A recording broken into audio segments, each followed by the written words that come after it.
Desde el lunes, todos los misioneros y gran parte del país estamos expectantes y sobre todo aterrados con lo que está sucediendo en el Palacio de la Justicia.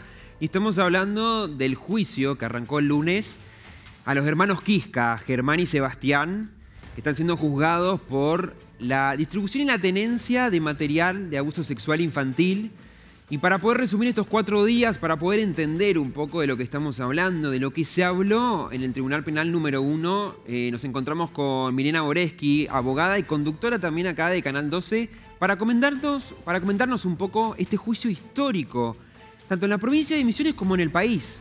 Así es, hay mucho para repasar, tenemos una semana repleta de información, recargada de hechos repugnantes, aberrantes, en lo que fue sobre todo el día 1 y día 2, que fueron los más intensos. Sobre todo recordemos que el día 1 fue la audiencia pública. Hablamos de lo que fue el día 1, que se hizo la lectura del requerimiento de elevación a juicio. Estas son las lecturas, ¿se acuerdan que habíamos hablado de una lectura de casi 2 horas, donde ahí se dieron a conocer las pruebas, las imágenes que estaban en el expediente y la declaración de una menor de 13 años hasta los 15 años de la ciudad de Apóstoles? Posterior a ello, arrancaron los alegatos de las partes. ¿Qué son los alegatos? Sí, iba a preguntar eso porque por ahí, yo con palabras técnicas, para que está del otro lado y tiene las mismas dudas, ¿qué son bien los alegatos? Los alegatos tenés de apertura y de clausura. Sí. Los de apertura son los que determinan la ruta a seguir en el juicio de cada una de las partes. Hablamos de partes por fiscalía, que son quienes acusan, y defensa, que se dividen en cada uno de los acusados, de Germán y de Sebastián. Arrancamos con los alegatos de la fiscalía. Acá está el fiscal Martín Rau, quien determinaba esta frase: hay contenido que implica a menores de 2 y 3 años. ¿Por qué es importante esto? Terrible. Porque mucho se habla de menores de 13 años. Menores de 13 años no es únicamente 10, 12, 7, sino que hay de 2 y de 3 años. Es decir, que hay contenido de abuso sexual infantil, de zoofilia, de desnudez de niños de 2 y de 3 años. Y estamos hablando de más de 900 archivos. Sí, 900 archivos por parte de lo que son las pruebas que se van a determinar del lado de Germán y 300 en los dispositivos de Sebastián Quisca. Perfecto. Pasamos a los alegatos que determinó Vladimir Glinka. Vladimir Glinka, que es el otro fiscal, que desglosó sus alegatos en distintos puntos, arrancando en primera instancia de Sebastián es el único autor de todo. A esto haciendo referencia a la cuestión de que en una primera instancia se habla de que Sebastián se iba a inculpar, que él era el único responsable de todos los hechos que se le acusan. Entonces, ¿por qué? Porque se habla de una inimputabilidad, es decir, que él no es capaz de razonar al nivel de una persona capaz, y lo que determinaría luego de una pena de manera diferente. Hay una cuestión de que el fiscal quiere demostrar de que hay una cierta adicción a la pornografía infantil. Obviamente, ¿no? Los fiscales lo que van a tratar de buscar es determinar la culpabilidad de ambos y de que Sebastián sí lo podía hacer. Entonces, por eso se habla de la inimputabilidad. Después apunta de manera directa a Germán Quisca. ¿Por qué? Porque habla de Germán Quisca en cuanto a su desarrollo como diputado en la Cámara de Legisladores, donde le dice: mucho ChatGPT, pocas ideas. Y aquí hace referencia a que hubieron más de 15 proyectos, de los cuales solamente 5 fueron aprobados, que se repiten en las ideas. Entonces dice, Germán ¿sufre el mismo déficit de su hermano? De manera irónica, hablando de que Germán no tenía la misma capacidad de su hermano, pero sí para la legislatura era capaz, por lo cual entiende, no entiende lo que tenía en la computadora. Esto es lo que inicia la fiscalía en lo que hace a sus alegatos de apertura. Después vuelve a Sebastián y habla de la inimputabilidad. Siempre tuvo el conocimiento de la conducta. Hablamos de los chats, hablamos de los mensajes, donde constantemente él decía: siempre me zafaba, siempre salía. Sí. Entonces, en esto quiere decir que él sí comprendía lo que estaba haciendo. Los peritos también determinaron, él comprendía que estaba tratando con menores y de que esto es un delito. Quiere decir que tan inimputable no se puede tapar el sol con la mano. Y no, eso es lo que se hay que determinar. Estos son los alegatos de apertura de ambas, de lo que son los fiscales. Después pasamos a los de la defensa. Perfecto. Porque tenemos la defensa por parte de Sebastián, que su abogado, que juez Eduardo Paredes determinaba una cuestión de la inimputabilidad. Recuerdo, la inimputabilidad es esto de que no tiene la intencionalidad de causar el daño porque no tiene discernimiento, por lo cual lo que se busca es llevarlo a un centro de inimputables, para luego y posterior, si tiene alguna cura y tiene el alta, recién ahí que cumpla una condena en una cárcel, como todos conocemos. Como correspondería. Como correspondería. Por eso la defensa hablaba, la culpabilidad es el puente de la pena. Y acá no habla de culpabilidad porque él no comprende lo que estaba haciendo, no es imputable, por lo cual va con esta frase, ¿es o no es imputable? La gran pregunta y la defensa que encuadra a Sebastián. Después también tenemos los alegatos por parte de Germán, que alegaba esto del dolo. ¿Qué es el dolo? El dolo es la intencionalidad de causar un daño que aparentemente él, según su defensa, no tenía. Esto fue el día 1. Día 1. Vamos al día 2. El día 2 tenemos distintas partes que se desarrollaron en el ámbito judicial. Por una parte declaró el padre de los hermanos Quijas, quien determinó este vínculo. ¿Se acuerdan que en su momento el juicio había comenzado en una primera instancia con el padre y después terminó con los hijos? Entonces determina cuál es el vínculo y cuál era sobre todo la materialidad de los hechos en cuanto al padre. Luego rechazan la declaración de la menor. ¿Qué quiero decir con esto? Que ¿se acuerdan que les mencioné que hubo una declaración que se leyó de un abuso de una menor de 13 años? En su momento, ambas partes habían solicitado de que se lea o no se lea, o que esté en cámara Gesell de nuevo la declaración de la menor. Esto fue evaluado por una perito y la perito psicológica dijo, no recomiendo porque se revictimiza nuevamente a la menor, ya está la declaración, no es necesario traerla al estrado. Y claro, es como a una niña de 15 años volver a ponerla en los estrados, no se justifica en esta causa. Luego, y lo más importante de la jornada, es que declararon y se dio a conocer la declaración y la voz por primera vez de ambos imputados. Hablamos de Sebastián y de Germán. De tanto tiempo. Después de tanto tiempo queríamos escuchar las voces de ellos dos. ¿Y qué decían?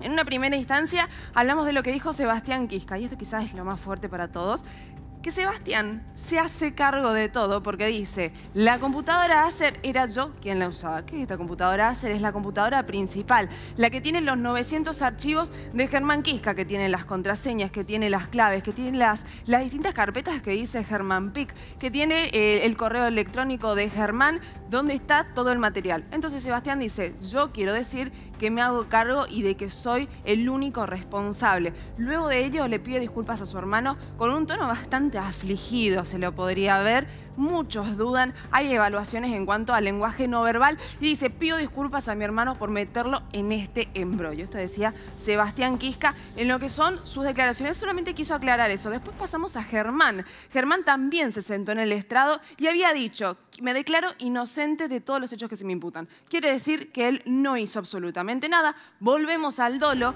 pero el dolo en este caso que determinaba su abogado es la no intencionalidad de causar un delito. Germán no conocía lo que había en su computadora, no conocía el contenido que habían mensajes, él hablaba respecto a los menores con su hermano Sebastián, no entendía, pero es diputado, ahí es la cuestión. Y mencionar el nombre del foro. No, ni hablar, es aberrante lo que los mensajes. Después pasamos al día 3, esto fue el día 2. Día 3 empiezan las declaraciones por ahí de los peritos, hablamos de los policías, donde ya empieza una cuestión un poco más técnica. En primera instancia declara el comisario de la ciudad de Apóstoles, que es quien también inicia esta búsqueda de los hermanos Quisca y quien encuentra a Sebastián y hacen los allanamientos. El primer allanamiento donde encuentran esta computadora Acer en la casa de los suegros de Germán Quisca, donde también está el nombre de Alejandra Fasa, quien es la pareja de Germán. Luego declaran 6 testigos por escrito. Esto se puede hacer, donde los testigos por distintos motivos no se van a presentar en los estrados y se lee esta declaración que se hace de manera previa. Uno de ellos es Puerta. No, todavía no está Puerta. Todavía no, perfecto. Ya vamos a llegar a Puerta. Acá estamos justamente hablando de los testigos que ya están en el expediente. Hablamos del comisario de Apóstoles, acá hay peritos, y también se había hablado de que la defensa había de Sebastián manifestado su interés de que las audiencias sean públicas. Esto quiere decir que se han abierto al público. Recordamos que este juicio se hace solamente el día 1 y el último día de manera pública, luego a puertas cerradas, por el contenido, por el resguardo de la identidad de los menores, por el resguardo de las partes, y también se habla de una cuestión estratégica, ¿no? Tal cual. Lo que fue el lunes para la primera audiencia y el miércoles 16 en la última. Claro, el miércoles 16 concluye y vamos a tener ya de manera definitiva cuál va a ser la sentencia. Seguimos avanzando con lo que sucedió y en este caso sí mencionamos. Ahora sí entra él, Pedro Puerta. Pedro Puerta desde el día 1 ya se estaba nombrando, ya se lo tenía en cuenta porque, bueno, recordamos el video de los yuyitos, el famoso video y sobre todo los mensajes que se habla de este vínculo de amistad, de socio laboral que tenía con Germán Quisca. Lo que sí se trata de, o se va a tener, era la declaración testimonial. En una primera instancia la defensa de los Quisca habían solicitado que se rechace la declaración de Pedro Puerta porque no había vínculo alguno con la causa. La Fiscalía se opuso, esto se volvió a analizar en las cuestiones preliminares del juicio y se determina que Pedro Puerta sí iba a declarar.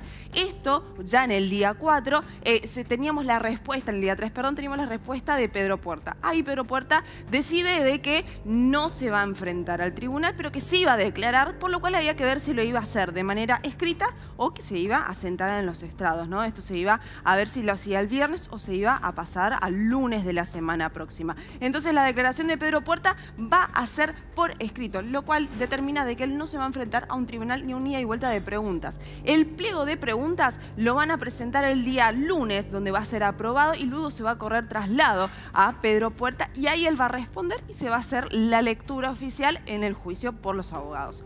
Hablamos del día 4, también declaró el titular de la SAIC. Esto es muy importante porque acá es donde se empezaron a analizar las pruebas y sobre todo de la computadora, los celulares, las pruebas de dónde estaban los 900 archivos por un lado y los 300 archivos por otro, donde se determina cómo estaban los contenidos, si eran descargados, si eran estos archivos eran de producción propia, pero lo más importante es que se empiezan a determinar las cuestiones probatorias de los peritos. También está el perito informático de la defensa, este es un perito de parte, donde se empiezan a ver los distintos puntos de cada una de las partes. Son consultores técnicos que explicaron sus prácticas de distintos enfoques. Esto lo decía el fiscal, porque claramente cuando vos tenés el juicio tenés cada una de las partes que puede determinar sus puntos de defensa o de acusación. Perfecto. Todo esto pasó en la primera semana. El juicio va a retomar el día lunes. Vamos a tener el traslado del pliego de preguntas. El pliego de preguntas son las preguntas dirigidas